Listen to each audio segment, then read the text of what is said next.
Morbi Halvad highway પર ખૂંટુ ગામ પાસે રોડના નબળા કામને લઈને સ્થાનિક ગ્રામજનોએ આજે ભારે વિરોધ નોંધાવ્યો હતો। ગામના સરપંચ ગૌતમભાઈ કૈલાની આગેવાનીમાં લોકોએ 2 કલાક સુધી હાઈવે જામ કર્યો હતો। મોરબીથી હળવદ સુધીના સ્ટેટ હાઈવેને 4 લેન બનાવવાનું કામ ચાલી રહ્યું છે। ખૂંટુ ગામ પાસે રોડની બંને બાજુએ વરસાદી પાણીના નિકાલ માટે બનાવવામાં આવેલી ગટરમાં કોન્ટ્રાક્ટર દ્વારા નબળી ગુણવત્તાનું કામ થઈ રહ્યું હોવાનું આક્ષેપ છે। ગામના આગેવાન દેવજીભાઈ પરેચાએ જણાવ્યું કે નવી બનાવેલી ગટર એટલી નબળી છે કે તેના પરથી બાઇક કે પગપાળા નીકળવું પણ જોખમી છે। ગ્રામજનોએ ભ્રષ્ટાચાર બંધ કરો અને સારું કામ કરો જેવા સૂત્રોચ્ચાર કર્યા હતા। આ મામલે કલેક્ટર અને મુખ્યમંત્રી સુધી રજૂઆતો કરવામાં આવી હોવા છતાં કોઈ સુધારો ન થતાં લોકોએ આંદોલન કર્યું હતું। માર્ગ મકાન વિભાગના અધિકારીઓ તાત્કાલિક ઘટના સ્થળે પહોંચ્યા હતા અને ગુણવત્તાયુક્ત કામ કરવાની ખાતરી આપ્યા બાદ રસ્તો ખુલ્લો કરવામાં આવ્યો હતો। સરકાર દ્વારા રોડ નિર્માણ માટે કરોડો રૂપિયાનો ખર્ચ કરવામાં આવે છે, પરંતુ અધિકારીઓની બેદરકારી અને કોન્ટ્રાક્ટરની મનમાની કામગીરીને કારણે લોકોને ગુણવત્તાયુક્ત માળખાકીય સુવિધાઓથી વંચિત રહેવું પડે છે। મોરબીથી હળવદ રોડનું 4 માર્ગીકરણનું કામ અત્યારે હાલ પ્રગતિ હેઠળ છે કે જે અંદાજે 194 કરોડના ખર્ચે 4 માર્ગીકરણ કામ થઈ રહ્યું છે, જેમાં ખૂંટુ ગામના આગેવાનો તથા ગામજનો દ્વારા આજે રોડ બંધ કરવામાં આવેલો હતો।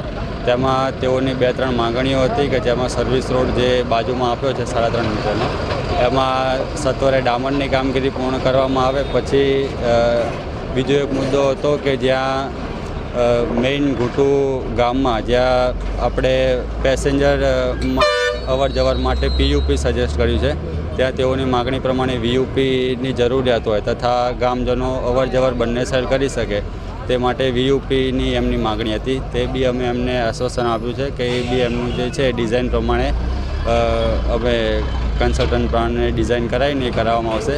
ત્રીજી માગણી એ લોકોની એવી હતી કે જે માર્ગ મકાન વિભાગની સંપાદિત જગ્યા જે છે 30 મીટરની, એમાં જે આવતું દબાણ હોય એ દૂર કરવાની હતી। તો એમાં જે મધ્યરેખાથી બંને બાજુની 30 મીટરની જગ્યા 15 મીટરની જગ્યા છે, ટોટલ 30 મીટરની, એમાં જે રસ્તા માટેની જેટલી જરૂરિયાત મુજબની જે દબાણ હતા એ દૂર કરવામાં આવેલા છે।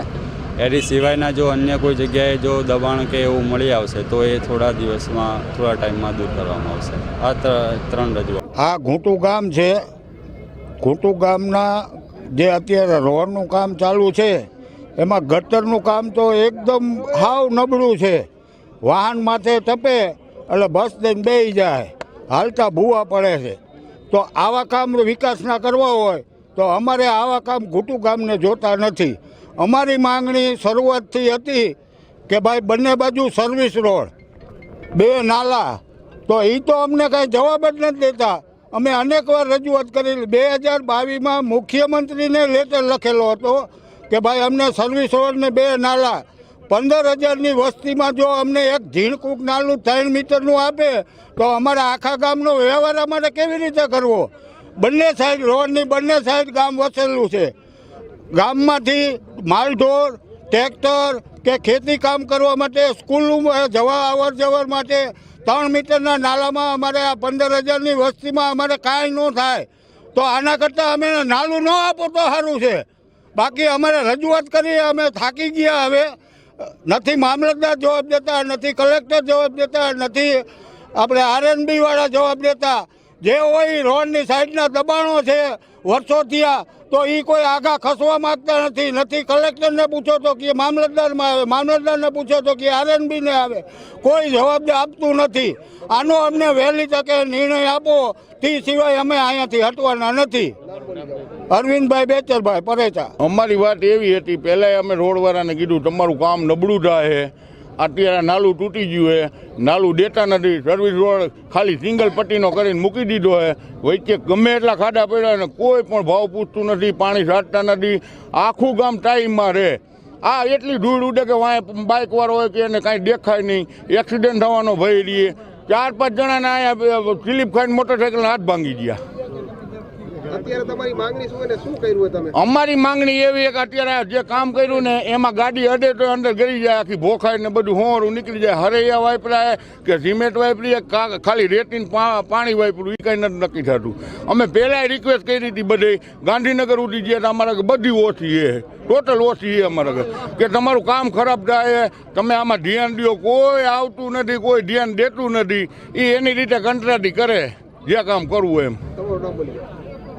નામ તમારું? મારું નામ એ દેવજી અરખા પરેચા. અમે ઘુટુ ગામના બધા જ લોકો એટલા માટે મળ્યા છીએ, આવડું મોટું ગામ હોય, આટલા રોડ પોળા થતા હોય તો પબ્લિક આવન જાવન ક્યાં કરી શકે? એમના માટે કંઈક તો છે ને પ્રશાસને વિચારવું જોઈએ ને. પ્રશાસનને એજ્યુકેશન શા માટે આપે છે એને ખબર પડવી જોઈએ કે એક બાજુથી બીજી તરફ જવા માટે શું જોઈએ. આટલી પબ્લિક છે ક્યાં જશે? સાથે સાથે આટલું વાહન ચાલે તો એને છે ને કહેવાય કે આટલા બધા વાહન હોય તો એની પાસે રોડને દબાણ તો આવશે ને. તો કામ કેવું હોવું જોઈએ ગામમાં? બધા જ રોડ છે એ કેવા હોવા જોઈએ? તો જ્યાં પ્રશાસનને ખબર પડવી જોઈએ કે જ્યાં વાહનનું આટલું અવર જવર હોય ત્યાં છે એ કામ મજબૂત થવું જોઈએ. એક તો સાથે પોળા રોડ બને છે પણ આવન જાવન માટે આટલી પબ્લિકને છે ને એ કેટલું સહન કરવું પડે? પ્રશાસનનું એજ્યુકેશન જાય છે ક્યાં? અત્યારે રોડ બને છે, કેવો બને છે? રોડ બને છે એ જ ખામી છે કે આટલા થોડાક દિવસોમાં તો છે એ ગટરોના છે એ કારણ કે તોડફોડ થઈ ગઈ તો આ દેખાય છે બધાને. તમારી માંગણી શું હોય? અમારી માંગણી છે ને એ પોળા રોડ, સર્વિસ રોડ બને, સારા પોળા રોડ બને, પાકા રોડ બને. સાથે સાથે એટલું તો વિચારે જ કે આ આવન જાવનની પબ્લિક છે એ ક્યાં જશે તો એના માટે શું જોઈએ અમારે કહેવાની જરૂર છે કે પ્રશાસને પોતે વિચારવું જોઈએ કે આવડા મોટા ગામને શું જરૂર હોય. તમારું નામ બોલી જાઓ. મારું નામ જયશ્રીબેન કૈલા. દેવસનાડિયા સાથે જયેશ બોખાણી, દિવ્યાંગ ન્યૂઝ મોરબી.